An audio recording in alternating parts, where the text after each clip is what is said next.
Hi sir. Sir thinking കോ ടെക്നോളജീസിൻ്റെ senior database manager ആണല്ലോ. അപ്പം കുറച്ച് ക്വസ്റ്റ്യൻസ് ഉണ്ട്. സാറിൻ്റെ കരിയർ ജേർണി എങ്ങനെയായിരുന്നു എന്നുള്ളത് നമുക്കൊന്ന് എക്സ്പ്ലെയിൻ ചെയ്യാമോ? My name is Lakshmi Narayana. I'm basically working into the database side of Incode. I started my career in 1991, mainly into database side. നമ്മൾ TriStar എന്ന് പറയുന്ന ഒരു US കമ്പനിയുടെ ബാക്ക് ഓഫീസാണ് ചെയ്യുന്നത്.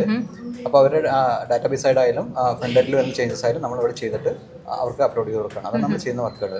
അതേപോലെ തന്നെ ഈ ഡേറ്റാബേസ് എന്താണെന്നുള്ളത് നമുക്ക് പലർക്കും അറിയണമെന്നുണ്ടാവില്ല. അപ്പം ഈ ഡേറ്റാബേസിനെ പറ്റിയിട്ടൊരു ബ്രീഫ് ഇൻട്രൊഡക്ഷൻ അല്ലെങ്കിൽ എന്താണ് ഡേറ്റാബേസ് എന്നും കൂടെ ഒന്ന് പറഞ്ഞു തരാമോ നമുക്ക്? ഡാറ്റാബേസ് എന്ന് പറയുന്നത് നമ്മളൊരു ഡാറ്റ സ്റ്റോർ ചെയ്യുന്നില്ല, നമ്മൾ എന്തെങ്കിലും ഇൻഫർമേഷൻ നമ്മൾ സ്റ്റോർ ചെയ്യുന്നത് ഡാറ്റാബേസിലായിരിക്കും.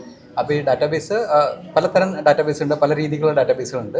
നമ്മളിപ്പോൾ നേരത്തെ വർക്ക് ചെയ്തിട്ടുള്ള ഒറാക്കിൾ എന്ന് പറയുന്ന ഡാറ്റാബേസിലായിരുന്നു. ഇപ്പോൾ വർക്ക് ചെയ്യുന്ന പോസ്റ്റ്ഗ്രസ് എന്ന് പറഞ്ഞ ഡാറ്റാബേസ് ഉണ്ട്. ഇത് കൂടാണ്ട് ക്ലിക്ക് ഹൗസ്, അങ്ങനെ പലതരം ഡാറ്റാബേസുകളുണ്ട്. അപ്പോൾ ഡാറ്റയുടെ റിക്വയർമെന്റിലെ ഡാറ്റയുടെ ക്വാളിറ്റി അല്ലെങ്കിൽ അതിൻ്റെ ഒരു നമ്മൾ ഫെച്ച് ചെയ്യാനുള്ള ഡാറ്റ നമ്മൾ യൂസ് ചെയ്യാനുള്ള ആവശ്യങ്ങൾ അനുസരിച്ച് ഓരോ തരത്തിലുള്ള ഡാറ്റാബേസുകൾ നമ്മൾ ഡിസൈഡ് ചെയ്യും. നമ്മളിപ്പോൾ ഇവിടെ മെയിൻലി വർക്ക് ചെയ്യുന്നത് ഒറാക്കിൾ ഉണ്ട്.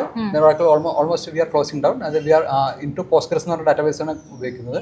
അത് കൂടാണ്ട് ക്ലിക്ക് ഹൗസ് എന്നൊരു ഡാറ്റാബേസ് നമ്മൾ റിപ്പോർട്ടിംഗ് സൈഡിൽ ഉപയോഗിക്കുന്നുണ്ട്. പിന്നെ വൺ ലാസ്റ്റ് ക്വസ്റ്റ്യൻ, നമ്മളിപ്പം ഈ ഒരു ഫീൽഡിലോട്ട് വരാൻ പോകുന്ന ആസ്പിറൻസ് അല്ലെങ്കിൽ സ്റ്റുഡൻസിന് കൊടുക്കാൻ പറ്റിയ ഏറ്റവും നല്ലൊരു അഡ്വൈസ് എന്തായിരിക്കും? സ്റ്റോറേജ് ആണ്.